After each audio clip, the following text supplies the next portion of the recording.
En Tunisie, la révolte sociale s'accentue dans certaines zones du pays. Au moins 35 personnes ont perdu la vie depuis le week-end dernier. Une situation qui inquiète la communauté internationale et qui n'est pas prête de s'arrêter. Aline Delvoye.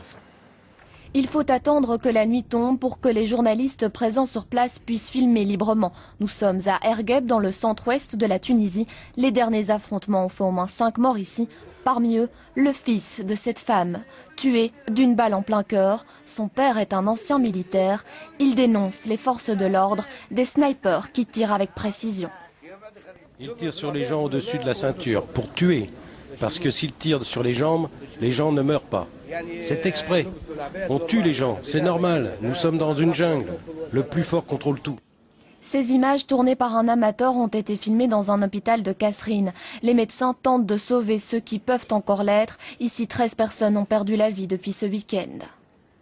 La contestation est partie de Sidi Bouzid mi-décembre et s'étend désormais à d'autres villes de la région comme Kasserine, Talla ou Ergueb.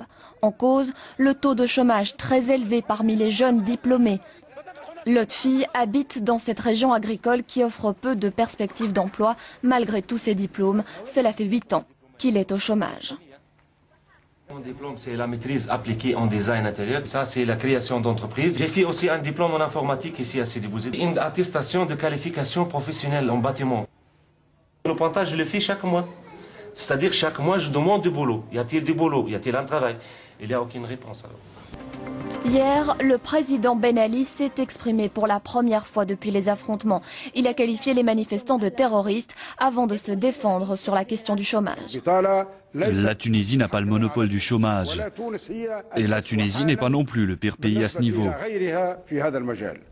Dans la foulée, il a promis la création de 300 000 emplois d'ici 2012, une promesse qui intervient sûrement un peu tard pour tous ces diplômés qui, comme chaque jour, font la file pour demander du travail.